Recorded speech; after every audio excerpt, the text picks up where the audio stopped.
കോട്ടയവിനി പരിശോധിക്കുന്നത് എറണാകുളം ചോറ്റാനിക്കരയിലെ 16 വയസ്സുകാരി ആദിത്യയുടെ മരണമാണ്.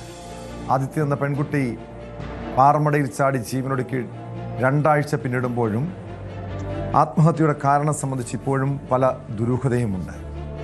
കൊറിയൻ ആൺസുഹൃത്തിൻ്റെ മരണം തന്നെ മാനസികമായി തകർത്തു. അതിൻ്റെ മനോവിഷമത്തിൽ ജീവനൊടുക്കുകയാണെന്നാണ് ആദിത്യ ആത്മഹത്യക്കുറിപ്പിൽ എഴുതി വച്ചിരുന്നത്. പക്ഷേ 2 ആഴ്ച കഴിഞ്ഞിട്ടും ആ സാങ്കല്പിക കാമുകനെക്കുറിച്ച് യാതൊരു വിവരവുമില്ല. അതിനിടെ പോലീസിനെതിരെ രൂക്ഷമായ വിമർശനവുമായി കുടുംബം രംഗത്തെത്തിയിരുന്നു. കാരണം ഇതുവരെയും മരണകാരണം സംബന്ധിച്ച് യാതൊരു തെളിവും കണ്ടെത്താൻ പോലീസിന് കഴിഞ്ഞിരുന്നില്ല. അതിനിടെ ആദിത്യയുടെ മരണം അന്വേഷിക്കാൻ പ്രത്യേക അന്വേഷണ സംഘം രൂപീകരിച്ചു. പുത്തൻകുരിശ് ഡിവൈഎസ്പിയുടെ നേതൃത്വത്തിലാണ് അന്വേഷണം. നേരത്തെ പോലീസ് അന്വേഷണത്തിൽ കുടുംബവും അധ്യാപകനും അതൃപ്തി പ്രകടിപ്പിച്ചിരുന്നു. വിവരങ്ങളുമായി കൊച്ചിയിൽ നിന്ന് നവമി ദിനേശ് ചേരുന്നുണ്ട്. നവമി, പല രീതിയിലുള്ള ദുരൂഹതകൾ നിലനിൽക്കുന്നതാണ് ആദിത്യ എന്ന 16 വയസ്സുകാരിയുടെ മരണം. ആ ആൺസുഹൃത്ത്, അതായത് കൊറിയൻ സ്വദേശിയായ ആൺസുഹൃത്ത്, അതൊരു സാങ്കല്പിക കഥാപാത്രമാണ്. ആ പെൺകുട്ടി ആരോ കബളിപ്പിച്ചിട്ടുണ്ട് എന്ന രീതിയിലുള്ള സംശയമാണ് പോലീസിനെങ്കിൽ. പക്ഷേ യാതൊന്നും, ഫോണിലെ വിവരങ്ങളൊന്നും കണ്ടെത്താൻ കഴിഞ്ഞിട്ടില്ല. ഇൻസ്റ്റഗ്രാം അക്കൗണ്ട് തന്നെ ഫോണിലില്ല. വാട്സപ്പ് ചാറ്റുകൾ പൂർണ്ണമായും നശിപ്പിച്ച നിലയിലാണ്. അതിനിടെയാണ്, ഈ വിമർശനങ്ങൾക്കിടെയാണ് പ്രത്യേക അന്വേഷണ സംഘം രൂപീകരിച്ചിരിക്കുന്നത്. ഈ കഴിഞ്ഞ 2 ആഴ്ചക്കിടെ എന്തെങ്കിലും ഈ മരണവുമായി ബന്ധപ്പെട്ട എന്തെങ്കിലും തെളിവുകൾ കണ്ടെത്താൻ പോലീസിന് കഴിഞ്ഞിട്ടുണ്ടോ?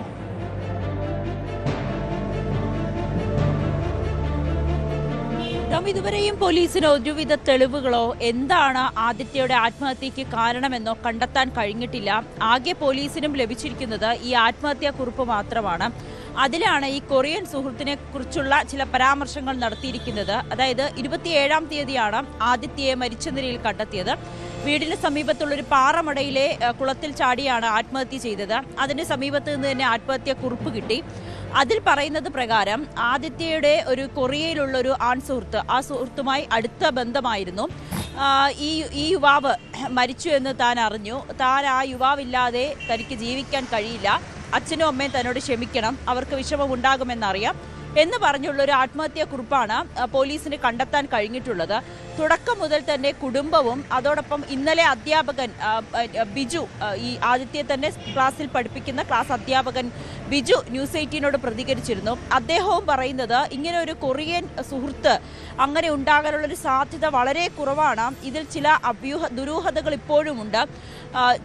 ഈ അക്കൗണ്ട് പരിശോധിച്ചതിൽ നിന്നും, അതായത് ഈ ആൺ സുഹൃത്തിൻ്റെതെന്ന് പറയപ്പെടുന്ന അക്കൗണ്ട് ഇവർ പരിശോധിച്ചിരുന്നു. അതിൽ ആകെയുള്ളത് 19 ഫോളോവേഴ്സാണ്. അതിനുശേഷം ആദിത്യയുടെ മരണത്തിന് ശേഷം അത് 4 ചുരുങ്ങി. അതിലൊന്ന് മാത്രമാണ് ആദിത്യ.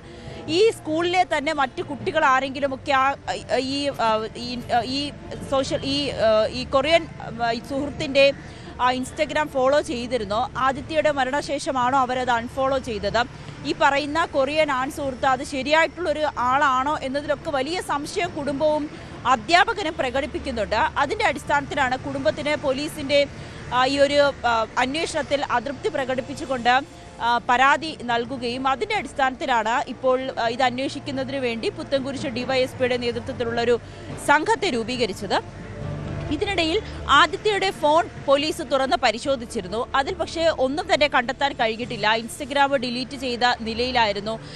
പ്രത്യേകിച്ചുള്ള ചാറ്റുകൾ ഒന്നും തന്നെ കണ്ടെത്താൻ കഴിഞ്ഞിട്ടില്ല. പക്ഷെ പോലീസ് ആ ഒരു അന്വേഷണം വലിയ രീതിയിൽ ഇഴയുന്ന പോലെയാണ് കുടുംബത്തിന് തോന്നിയത്. തൻ്റെ മകളെ നഷ്ടപ്പെട്ടു, പക്ഷെ അവൾ എന്തിനാണ് ആത്മഹത്യ ചെയ്തത് എന്നത് കണ്ടെത്തേണ്ടതുണ്ട്. അതിനപ്പുറത്തേക്ക് ഇനിയും ഇതുപോലെ കുട്ടികൾ ഇങ്ങനെ ഈ ഫേക്ക് അക്കൗണ്ടാണോ, ഇതിലേതെങ്കിലും തരത്തിലുള്ള ഒരു ട്രാപ്പിൽ പെട്ടതുകൊണ്ടാണോ തൻ്റെ ജീവൻ ഉപേക്ഷിക്കാൻ പെൺകുട്ടി തയ്യാറായത് എന്നതിലൊക്കെ കുടുംബത്തിന് സംശയമുണ്ട്. അപ്പം മറ്റു കുട്ടികളും ഇതിലേക്ക് വീഴരുത്, അവർക്കും ഈ ഒരു അവസ്ഥ വരരുത് എന്നുള്ളൊരു കാര്യം കൂടിയാണ് മാതാപിതാക്കളും അധ്യാപകരും പറയുന്നത്. അധ്യാപകർക്കും ആശങ്കയുണ്ട്. ഈ ആദിത്യ സുഹൃത്തുക്കളോട് ആരോടും തന്നെ ഈ ഒരു ആൺ സുഹൃത്തിനെ പറ്റി പറഞ്ഞിട്ടില്ല. അതോടൊപ്പം തന്നെ ഈ ക്ലാസ്സിലെ തന്നെ മറ്റു കുട്ടികളുമൊക്കെ നമുക്കറിയാം, ഈ ജെൻസി കിഡാണ് ഏറ്റവും കൂടുതൽ ഈ കൊറിയൻ ഡ്രാമകളും അല്ലെങ്കിൽ കൊറിയൻ യുവാക്കളെയും ഒക്കെ ഫോളോ ചെയ്യുന്നതും അവരെ അന്ധമായി അവരുടെ വീഡിയോകൾ കാണുകയും അവരെ ഫോളോ ചെയ്യുകയും ഒക്കെ ചെയ്യുന്നത്. ഇത് പലപ്പോഴും ട്രാപ്പായി മാറുന്നൊരു സാഹചര്യമുണ്ട്. ഇനിയും കൂടുതൽ ഇത്തരത്തിലേക്ക് വീഴാതെ അവരെ ഒരു ബോധവൽക്കരണം നടത്തേണ്ടതിൻ്റെ ആവശ്യകതയും കൂടി ഇന്നലെ അധ്യാപകൻ ന്യൂസ് 18നോട് പറയുന്ന സാഹചര്യമുണ്ടായി. എന്തായാലും കുടുംബത്തിൻ്റെ ആവശ്യപ്രകാരമാണ് ഇപ്പോൾ ഒരു പ്രത്യേക അന്വേഷണ സംഘത്തെ രൂപീകരിച്ച് ആദിത്യയുടെ മരണം അന്വേഷിക്കാൻ തുടങ്ങുന്നത്. അതിൽ ആദിത്യയുടെ ഫോൺ പോലീസിന്റെ കണ്ടെത്തലുമായി ബന്ധപ്പെട്ട് എന്തെങ്കിലും എതിരഭിപ്രായം അല്ലെങ്കിൽ സംശയങ്ങളുണ്ടോ? കാരണം പോലീസ് പറയുന്നത് പോലെ ഈ ഒരു കൊറിയൻ ആൺസുഹൃത്തിന്റെ കാര്യമാണ് പോലീസിന്റെ അന്വേഷണത്തിൽ കണ്ടെത്താൻ കഴിഞ്ഞത്. പക്ഷെ കുടുംബം എന്താണ് സംശയിക്കുന്നത്? ഈ മരണത്തിൽ മറ്റെന്തെങ്കിലും ദുരൂഹത സംശയിക്കുന്നുണ്ടോ അവർ?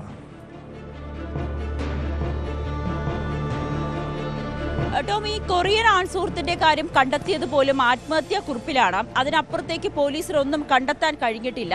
ഈ കൊറിയൻ ആൺസുഹൃത്ത് എന്നതിൽ ഈ ആൺസുഹൃത്ത് മരിച്ചതിനെ തുടർന്നാണ് താൻ ആത്മഹത്യ ചെയ്യുന്നതെന്ന കുറിപ്പ് മാത്രമാണ് കുടുംബത്തിന് ലഭിച്ചിരിക്കുന്നത്. കുടുംബവും അത് വിശ്വസിക്കുന്നില്ല.